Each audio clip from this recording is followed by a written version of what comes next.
And now, your go-to source for year-round fantasy hockey advice, DFS, and betting coverage. This is NHL Fantasy on Ice, presented by Skip, the official food delivery app of the NHL. As expected, round one of the Stanley Cup playoffs have been chaotic and unpredictable. Brought to you by our good friends over at Skip. This is NHL Fantasy on Ice, first round check-in edition. Nick Alberga and Jake Hahn with you. What's going on, Jake? I have been eager to check in with you, Nick, especially after everything that's transpired so far in the first round. So basically, we haven't decided anything in the Western Conference, maybe a little bit in the East, and we'll see what this week brings. First round never disappoints in terms of drama. This episode is brought to you by Skip. Skip to the good part and get groceries, meals, and essentials delivered right to your door on Skip. I'm still trying to figure out what happened in the Battle of Florida on Monday night, where it looked like that series was destined for Game 5, all square at 2, and then Florida just said, you know what, this is not happening tonight, Tampa. Just an absolute stunner, stone cold style from the Florida Panthers. It just looked like, okay, we're going to be 2-2. It's going to be this weird road series where Florida wins both in Tampa, then Tampa wins both in Florida.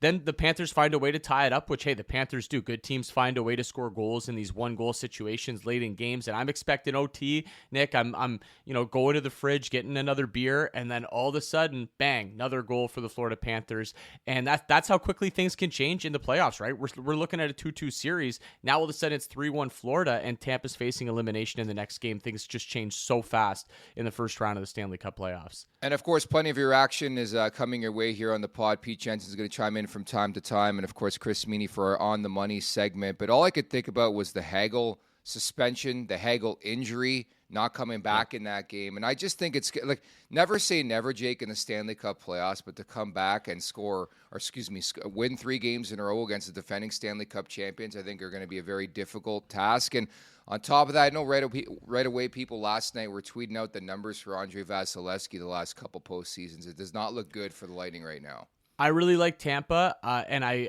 would trust them to try to find a way back into most series. I think they've got a lot of pieces that they really like there, but against the Florida Panthers, Nick, winning 3 games in a row, like you just mentioned, that is a tall task. And if we go back to last year's playoffs now, where Florida won 4-1 over the Tampa Bay Lightning, what is that, 7-2 in favor of Florida the last 2 playoffs? So they've clearly had Tampa's number, and that's just one that you can't let slip away if you're the Lightning and you're in that position. And extra frustration, I guess, right? You mentioned Hagel and how that whole situation played out. Aaron Ekblad with, I'd say, a pretty questionable elbow, forearm shiver. I don't know what we want to phrase it as. And then he ends up factoring in on the tying goal. So that just adds to the frustration for John Cooper and the Tampa Bay Lightning.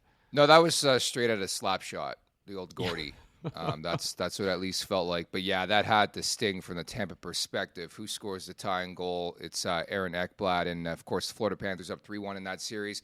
Meantime, in the Western Conference from Monday night, got to credit the Dallas Stars quite a bit. I didn't see many brackets who had the Stars beating the Colorado Avalanche. It seemed like everybody and their mother was picking the Avs to win the Stanley Cup, but it's been a really, really good fight despite not having Heiskanen and Robertson, and now they find themselves up 3-2 in this series, Jake. Well, I was guilty of a lot of Avs love myself, Nick, and they're obviously not out of the series. They could win a Game 6, force it to 7, put the pressure back on the Dallas Stars, but there was a lot of Avs love out there, including from the markets. We're going to get to Chris Meany in a little bit, a little Bet365 talk, and get into some of the odds and some things we're looking at for this week, but the Avs steep favorites in all these games, obviously, especially their home games, but even on the road, pretty significant favorites in Dallas. Not a lot of respect to the Dallas Stars in the market, and they've shown they probably deserve a little bit more respect, Nick. I don't know about you, but to me, they've probably been the most impressive team in the first round based on my perception of them going in, some of the issues they were dealing with, and what I'm seeing on a game-to-game basis against a very good Colorado Avalanche team, trying to slow down those top players,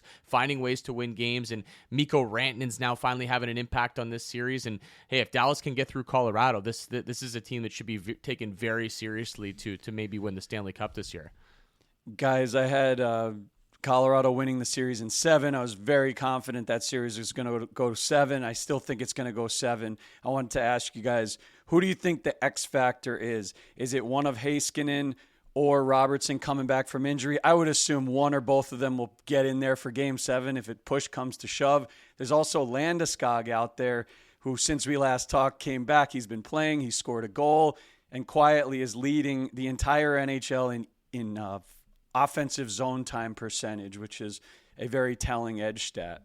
Pete, I'll go with Landeskog just because it's been 3 years since we've seen this guy, and what a story. He enters the series, the first 2 games, he gets a goal and an assist, and now all of a sudden he's on the second line with Nichushkin and Nelson, and he's on the first power play unit. And credit to the guy. I mean, he has been battling for a long, long time to get back to this, and to start in the Stanley Cup playoffs is really impressive. So he's actually exceeded my expectations. Whereas, Shake, you look at Dallas, the unpredictability. I know Heiskanen, they say he's close.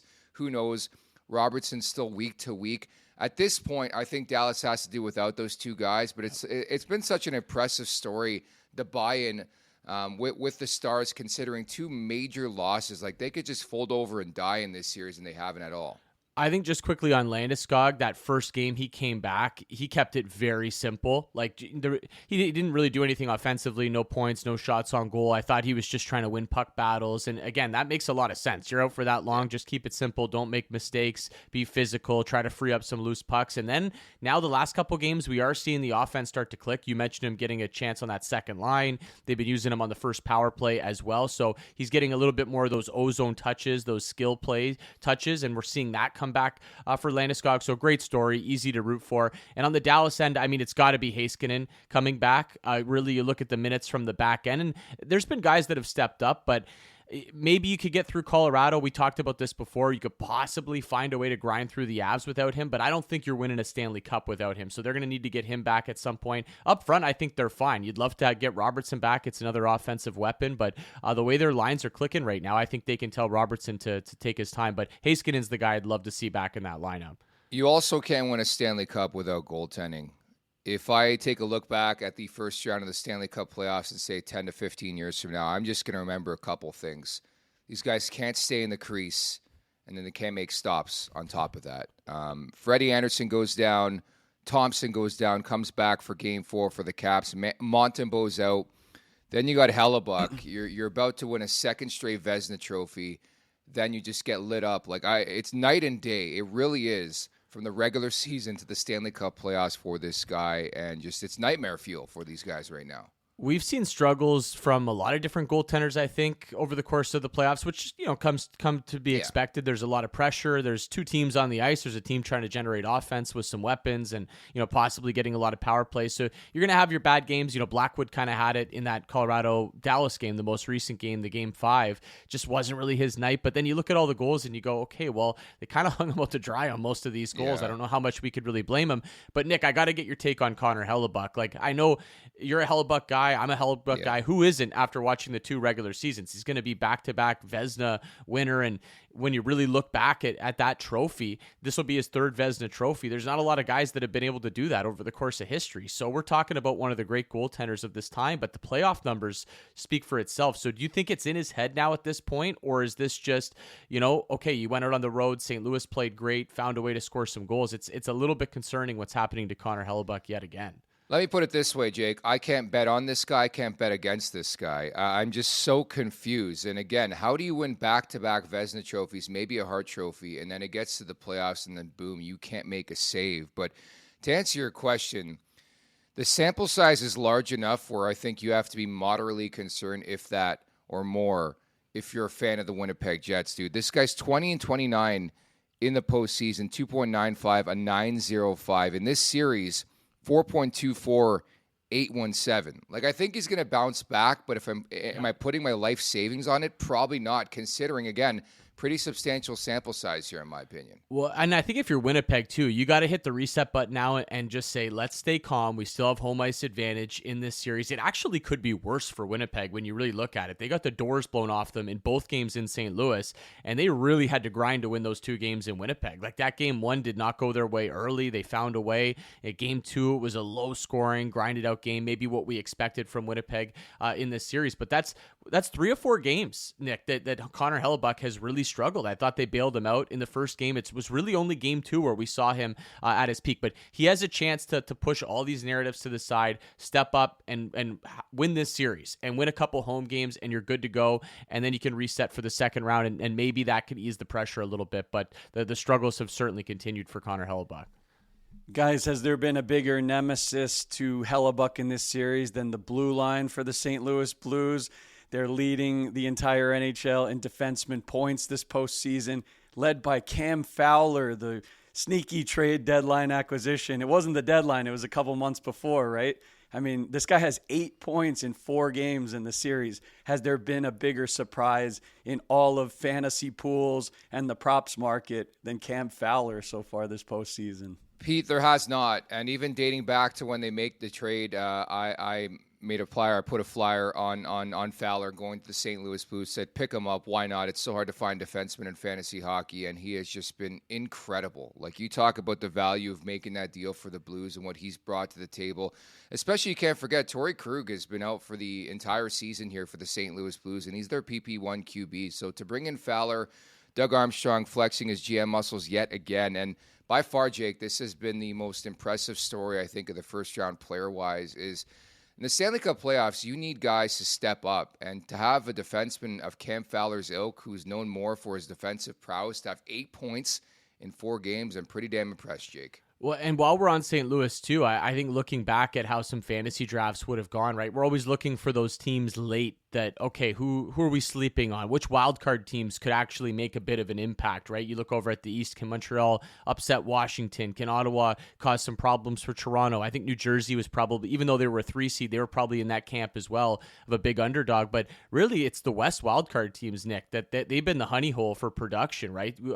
Pete brings up Cam Fowler. Obviously, the forwards are getting in on it in St. Louis as well. And I got to mention Minnesota. I mean, that Wild team, I know they lost on Saturday. They had a really good chance to put their foot down on Vegas, and now they've let the Golden Knights very much back in this thing. But they're getting production from the big boys, Nick. Are you surprised what you've been seeing in Minnesota and what they've been able to do to the Vegas Golden Knights through 4 games? It has been the Boldy and Kaprizov show, and quite frankly, Vegas has had no answer through 4 games of that series. I remember coming on this podcast with you and pretty much just overlooking the Minnesota-Vegas series and saying they have no shot, and it just shows you why we're podcasters and why we're not working actually in the NHL, because again, there's a reason why they play the games. And you talk about Kaprizov.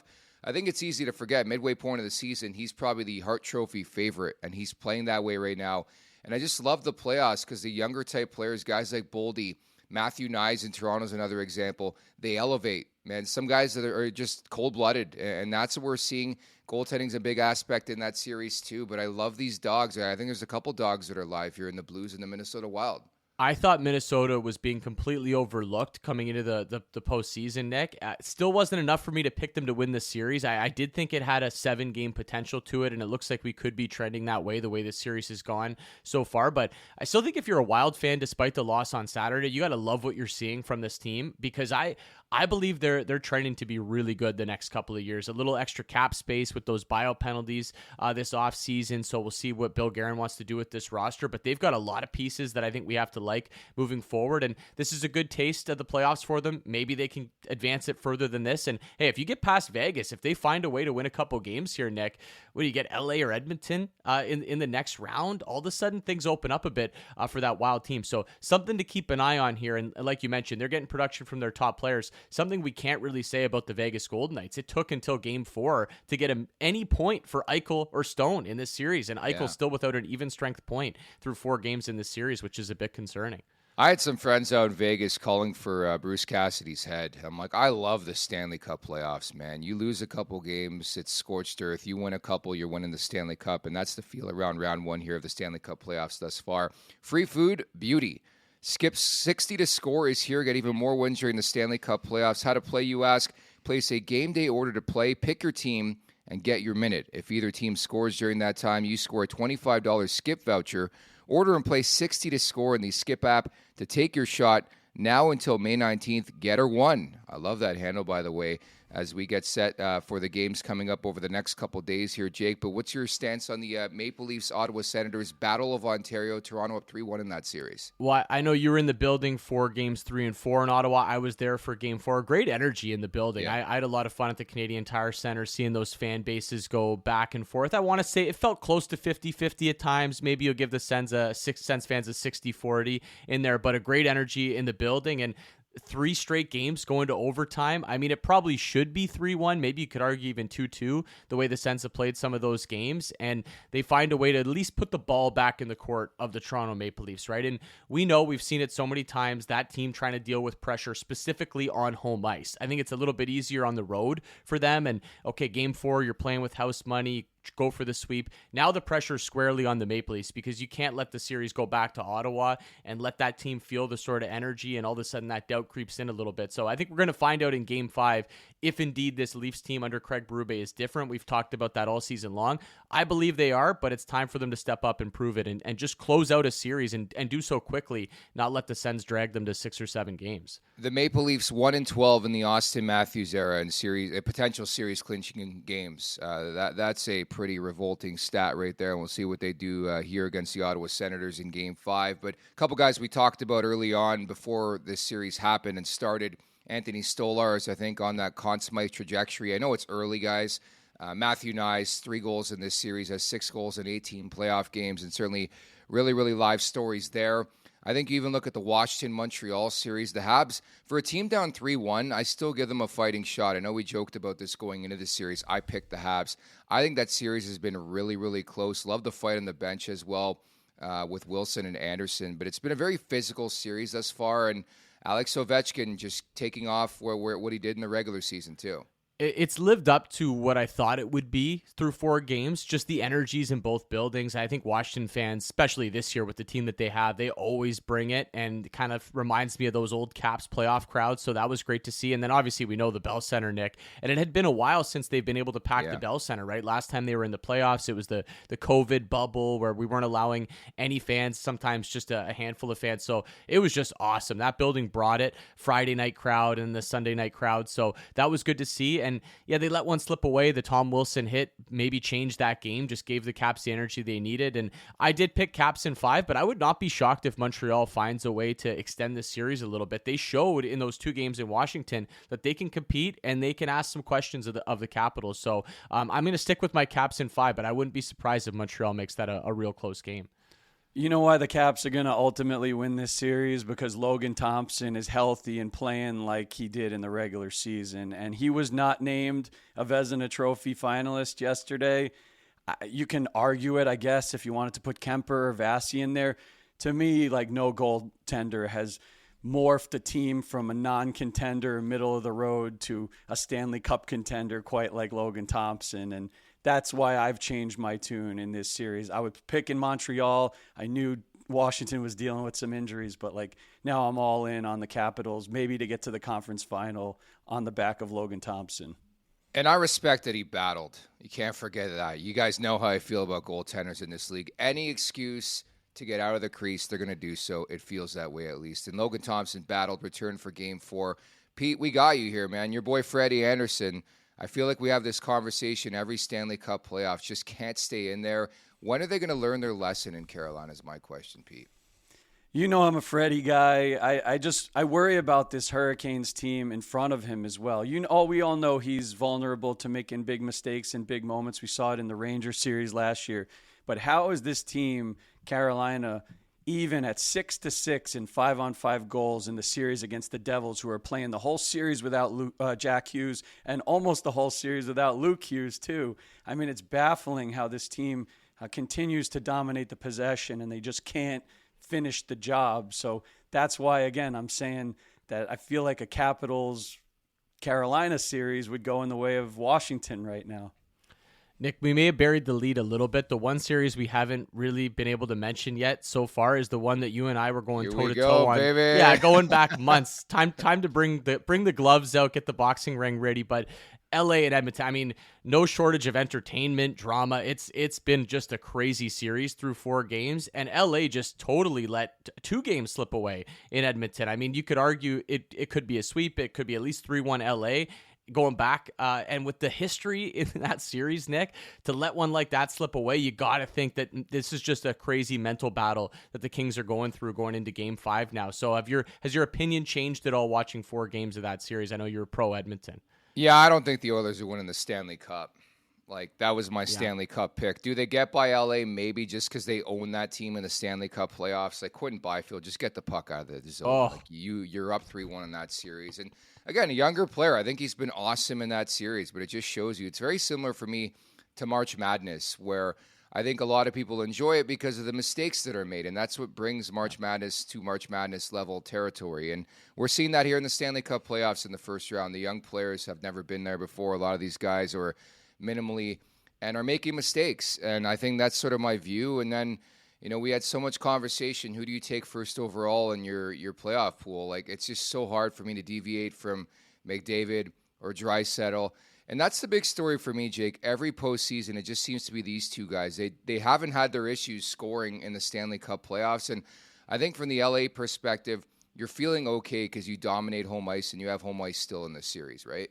Well, yeah, exactly. And I think kind of similar to what I said about Winnipeg, you maybe just have to take a breath, reset, and admit, okay, yeah, we made a huge mistake. We should we feel like we should be up 3-1, and we kind of choked away a couple of games. Obviously, Byfield has to get that puck out, and I don't think he slept very much these last couple of nights, Nick. I'm taking the under, hammering the under on Byfield hours slept after not getting that puck out. So that's tough. And, hopefully he can come out and have an impact in Game 5 and maybe make himself feel a little bit better. But you earn home ice advantage for a reason. We know how great the Kings have been, but yeah, you got to exercise some demons here. There's a mental game they got to play against Edmonton, but there is an opportunity here. I'm like you. I don't think this Oilers team as currently constructed looks like a cup winner at this point, but there is a path here in the specific side of the bracket. Someone from Edmonton, LA, Vegas, and Minnesota, who all have shown some good signs, some flaws. Someone from that group of 4 teams has to make a conference final. So there is an opportunity on that side of the bracket.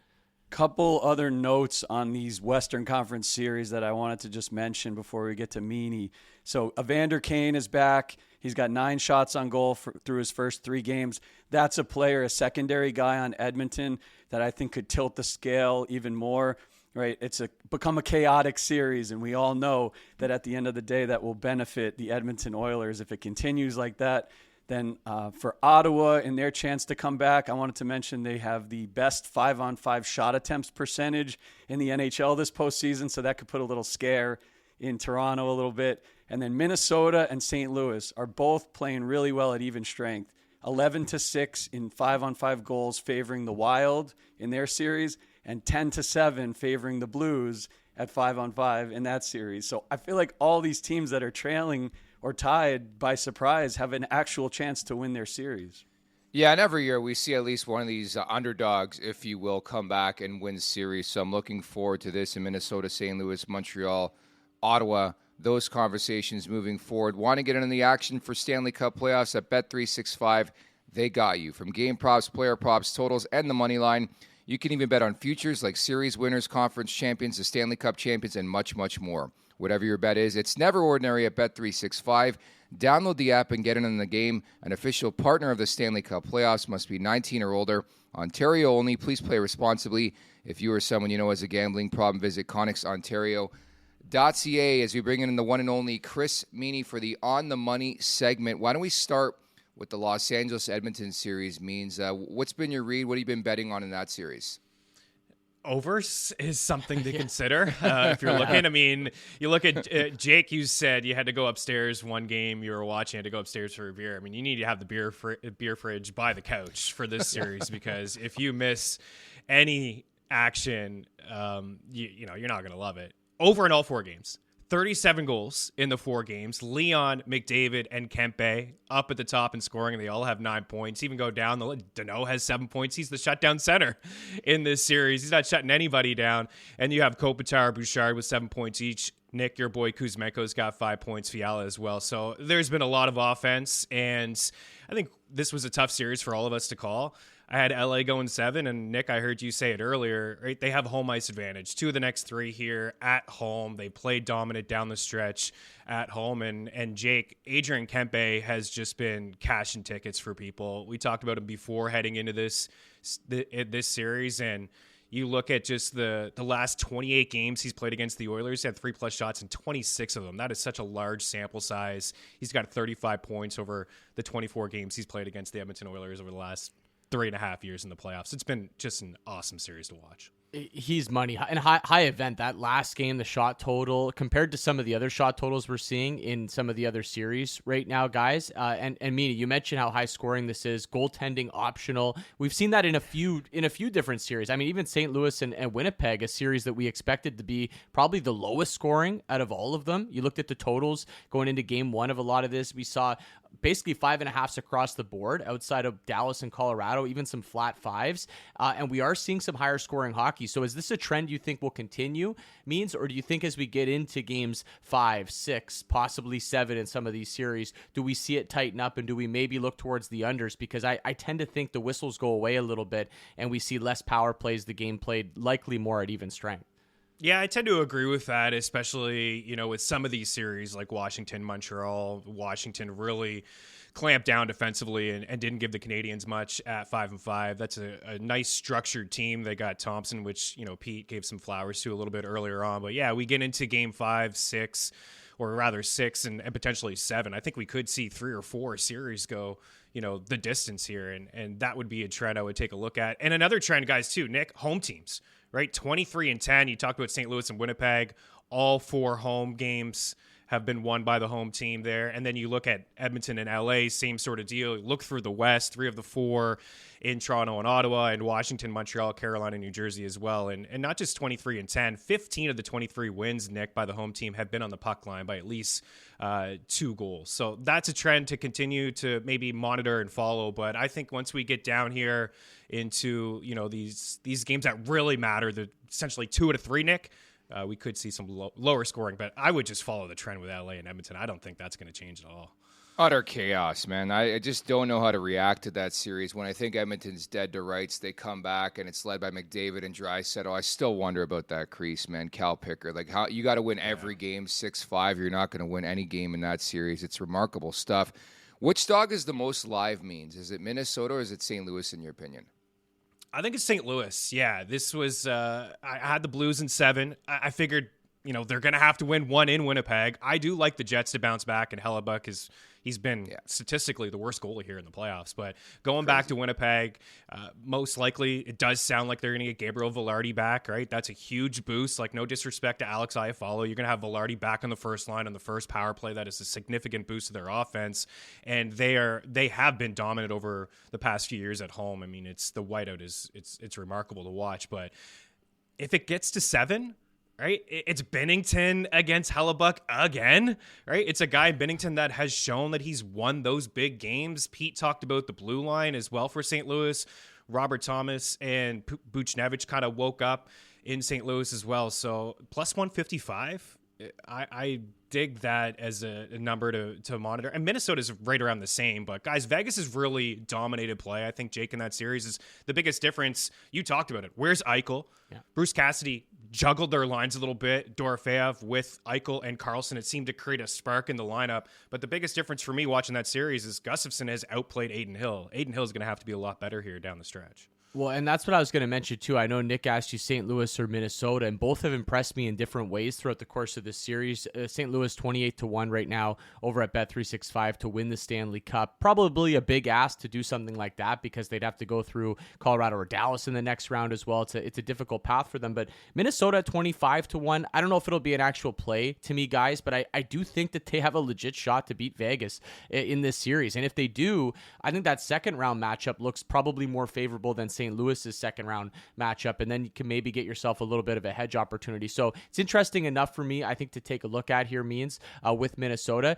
Out of the series that are 3-1, and we're looking at some of these teams that are, maybe ready to close it down, is there any that you'd be the most concerned about, or are you looking at any possible comebacks, like a crazy comeback for New Jersey, the Senators, anything like that interest you, or do you think these teams just close it out?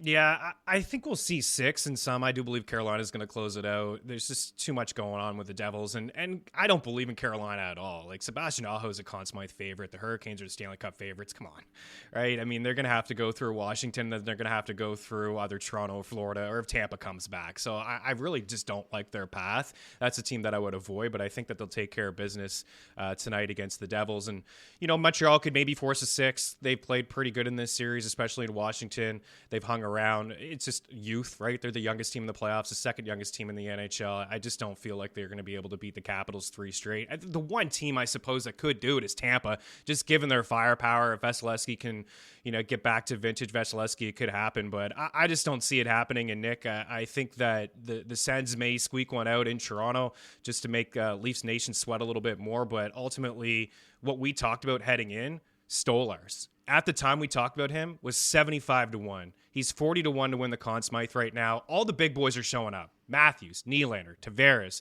Marner.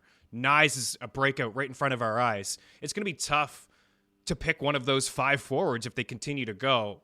I said to you that I think the biggest difference to get over the hump would be Anthony Stolarz, and he's been electric in this series, especially 5-5. Yeah, I tell you what, guys, it's been a tough first round here for the calculator community. The analytics community has really suffered in this Maple Leafs Ottawa series. I don't buy this close series, okay? Because last year the Leafs were 1 for 21 against Boston on the power play, and no conversation about being short. You score 2 power play goals, you win that series. They didn't. They lost that series in 7. I understand that the numbers speak for themselves here, but they're up 3-1. They're up 3-1. I mean, the goaltending's been great. They're getting timely offense. They're making big-time plays, and I just think they've dictated the pace of that series. And along those lines, we can go around the table in some of our picks the next couple of days. I think the Leafs close this out. I like the Leafs in regulation against the Ottawa Senators here in Game 5. I think Carolina closed things out against New Jersey. Everything Pete mentioned earlier on, I agree with. Just too many injuries. The Devils have put up a really good fight, but I just don't know if they're up to the task of extending this series anymore. But, Jake, anything else you're looking at here? So, yeah, I mean, regulation for the Leafs, the way the last few games have gone, I think Leafs fans would love that. No, not to have to sweat in overtime. But you are right. They've stepped up and made some big-time plays. Like, even though they lost that Game 4, finding a way to tie it up and just executing. It's things that we didn't see with them in previous years. But at the end of the day, you score a power play goal with a 4-minute power play in OT, and you don't have to worry about this. But I'm with you. I think eventually they find a way to close this out. It's tough to make a case for New Jersey in Carolina. Right now, I think if I'm looking to anything there means it might be the Markstrom save prop, just because of how much Carolina can generate offensively. If the Devils have any chance, they're going to have to probably get a bunch of saves in this game. I think it's Minnesota for me, guys. Plus 190 right now over at Bet365. Maybe if you want to play it safer, you go with the plus 1.5. You have to lay a little bit of juice, like hope they get it to overtime, and then you don't have to sweat it. So I think I'm looking there, and I got to stick with my Kings, Nick, although I don't love the line, and I'm starting to sweat this one a little bit. But Meany, is there anything you're looking at? It's a fun Tuesday night card with 4 huge games tonight. It is. I've already given enough love to LA, but hey, maybe Byfield shows up here today. He's actually had a pretty good series despite what he did in the final moments of Game 4, not getting that puck out. I agree with you, Nick. Just get it out. I'm sure it's a lesson that he's going to learn. But my goodness, if LA can't take care of Edmonton tonight, I worry about the psyche of some of these players. 4th straight loss to the Oilers. Svechnikov is a player I've noticed. Carolina's juggled their lines like they always do at this time of the season, but he was promoted to the top line. He's been on the first power plays. Minus 130 for a point tonight. He's plus 210 for a goal and plus 140 for 3 shots. He's got 4 goals and 5 points in 4 games and 13 shots and 29 attempts overall. He's got the highest expected goal rate of any player here in the playoffs, so that's somebody to keep an eye on. And again, I'll go Dorofeyev's a guy that we talked about all year. It's been quiet. Eichel's been quiet. Looking for the big boys in Vegas to show up. Like, Brandon Saad can't lead this team in shot attempts. Like, somebody else has to show up. So Eichel, Dorofeyev, Carlson is a new line, plus 425 for those guys to show up. And I mean, Corey Perry's playing on the first power play. Like, I don't know, Nick, you play with McDavid and Draisaitl. I might take you 5-1 to score a goal, right? So Corey Perry tonight, maybe to score. And then tomorrow, Strome has been fantastic for the Capitals. He's been amazing. And then Caulfield is 5th in attempts and 2nd in shots. So consider him as well to put a lot of pucks towards Logan Thompson. Means wicked stuff. I love it. Want to get in the action for the Stanley Cup playoffs at Bet365. They got you from game props, player props, totals, and the money line. You can even bet on futures like series winners, conference champions, the Stanley Cup champions, and much, much more. Whatever your bet is, it's never ordinary at Bet365. Download the app and get in the game. An official partner of the Stanley Cup playoffs. Must be 19 or older. Ontario only. Please play responsibly. If you're someone you know has a gambling problem, visit ConnexOntario.ca. Pete Jensen, you want to chime in with anything else here, bud? Yes, I do. So Evander Kane plus 210 to have 3+ shots on goal. That's an awesome angle to consider in that chaotic series against the Kings. I like the Senators to pull off the upset of plus 155 on the money line in Game 5 in Toronto. I don't know if they're going to win the series, but I think they have a great chance to win Game 5. And then Gabriel Landeskog, if you fast forward ahead, I don't know if we're going to talk again before Game 6, but Landeskog to score a goal in Game 6 is plus 325. I really like that angle. I think if they win that game, he'll be a big reason why. He's looked really good. That's such a dynamite, feel-good story for the league and the NHL to have the captain of the captain of the Colorado Avalanche back in the mix here, and I think he's looked excellent so far for the Avs. Final word to you, Jake. It's been a lot of fun so far, and I think it's only going to get better as we get into what I call the business end of these series, Nick. It's business time to try to get things done. We've had fun, okay, yeah, a lot of series, okay, we're 2-2, kind of hit the reset button, but now it's time to get down to business and step up, and it's big boy time. I am going to look towards maybe a few unders here as we creep towards Game 6s and Game 7s. Like I said to Meany, I just think the whistles tend to go away. We decide these mostly even strength, and it is tough to score even strength in this league. So I'll be looking to unders, probably outside of the Edmonton LA series, though. Maybe I'll avoid unders there. Just that just looks like a totally chaotic series. Watch it just be 2-1 hockey down the stretch in that series. That'd be the most Stanley Cup playoff thing ever. Speaking of business, later on, I guess in the next week and a half or so, we'll have a round 2 preview here for you on NHL Fantasy on Ace. Also, make sure to go check out the latest editions of NHL Unscripted and Energy Line. Thank you to producer Phil Constantino, for Jay Kahn, Pete Jensen, and Chris Meany. I'm Nick Alberga. You've been listening to NHL Fantasy on Ace, delivered by Skip. Skip to the good part and get groceries, meals, and essentials delivered right to your door on Skip.